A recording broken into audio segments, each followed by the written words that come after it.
pendant cette petite croisière au fil de l'eau.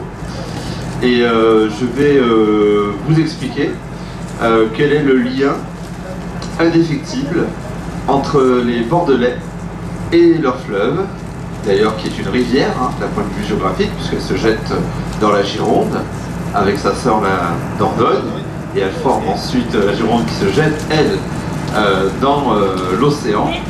Donc le lien indéfectible entre les Bordelais et ce fleuve qui leur a tout apporté, à la fois l'identité, l'âme et l'économie,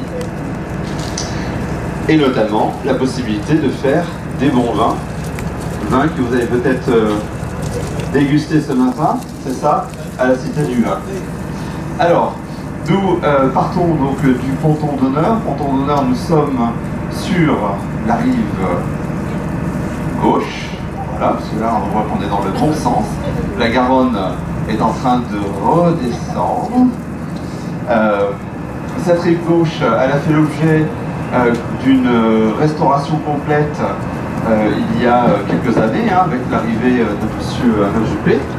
Donc on a non seulement restauré les façades, ce qui lui a redonné son cachet 18e, mais on a surtout mis en place un nouveau projet, un projet qui s'appelle Bordeaux 2030 et qui va permettre à l'agglomération d'accueillir environ 1 million d'habitants. Nous sommes aujourd'hui 780 000 sur les 28 communes. Bordeaux est au centre de ce projet. Il fallait à la fois valoriser son patrimoine, mais ne pas faire de Bordeaux un musée. Donc il fallait dynamiser son économie. C'est pas chose aisée de passer du patrimoine à l'économie.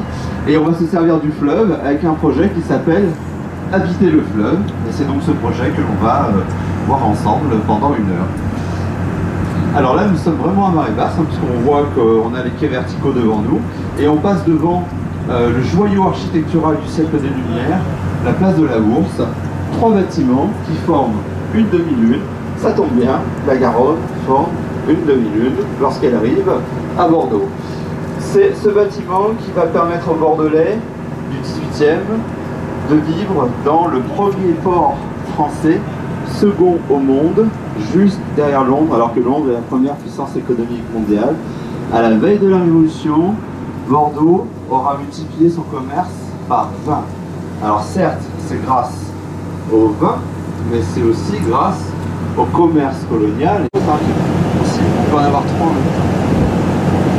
Alors, on passe au niveau de l'entrée du bassin à flot, vous voyez l'écluse, et on voit cette silhouette que vous avez visitée ce matin.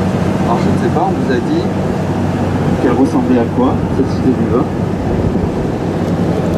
Alors les Bordelais l'ont rebaptisé la Carafe, évidemment, mais le concept, XTU, c'est le cabinet d'architecture, en fait c'était pour limiter le mouvement du vin dans un verre.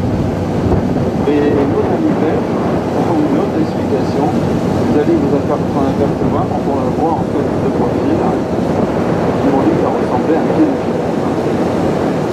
Alors c'est vrai qu'au départ cela m'a fait rire, un pied de girafe. Et c'est vrai que plus je la regarde, plus je vois une chaussure de girafe. Alors, évidemment, l'idée c'est que ce vortex en fait libère les arômes humains et libère justement tous les contes et les gens et les vraies histoires.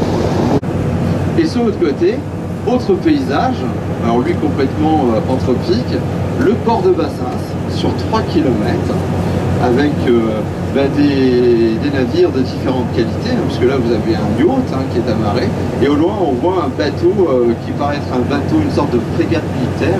C'est le fameux Colbert qui était resté pendant des années sur le port de Bordeaux et qu'on a fini par envoyer à l'étranger pour être désamianté. Il est revenu ici pour être démantelé. Et là, le petit bâtiment que vous avez, en fait, bleu, c'est la capitainerie que vous rentrez par 5. Voilà. Alors on va passer de nouveau sous ce pont, qui est une vraie réussite. Et d'un point de vue concept, vous voyez, il est très aérien. Il y a une sorte de console qui relie les passerelles. Et en fait, on se rend compte que ça forme comme une courbe, vous voyez. Et la courbe, évidemment, c'est lié à la Garonne. Là, vous avez des structures circulaires qui sont des brises courants pour protéger les piles. Et au départ, on devait installer des jardins. On aurait dû avoir des jardins avec des passerelles, mais le projet a été abandonné. Pourtant, et ces arbres ont en fait des racines qui sont aériennes. Et il y a un an et demi, lorsque la Garonne est sortie de son lit, les 5000 arbres plantés sur 5 km pratiquement ont retardé l'entrée de la crue d'une heure et demie. Donc c'est un aménagement qui a vocation en fait, presque une vocation sécuritaire. Le mobilier, le boulot, du frêne, on a mis aussi quelques érables, chêne des marais, justement, chêne des marais. 202 bateaux, il en reste près de 80. En voici les reliquats, si je puis dire, de départ.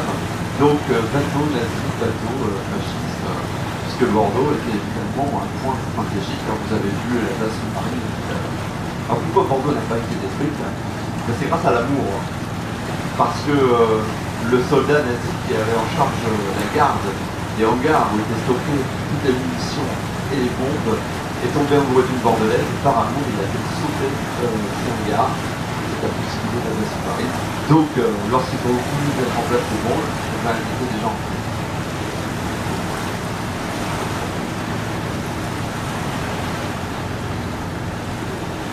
Il sera définitivement fermé à la circulation en 2020. Et on a un projet, c'est fou, d'en faire un pont à l'italienne. Donc un pont habité avec le guinguet, pourquoi pas, pour déguster un bon vin. On prend la plus belle vue du premier. C'est que nous mettre en boîte. Alors on passera ça au renseignement généraux. Comme ça, ils seront vous une nuit à Bordeaux. C'est dur.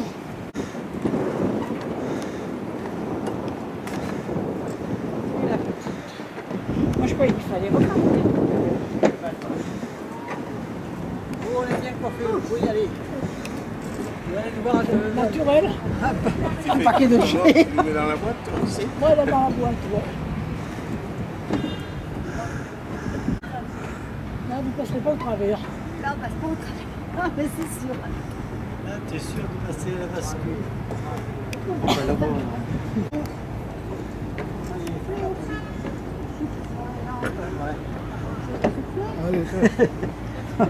Ah si, oh. On peut y échapper. Il en reste encore quelques-uns. Hein. Il n'en reste plus que quelques-uns. Ah ouais, regarde-le l'autre là. Alors, l'arbitre, qu'est-ce que tu fais? Il fait des conneries comme les gars. On va pas rester là tout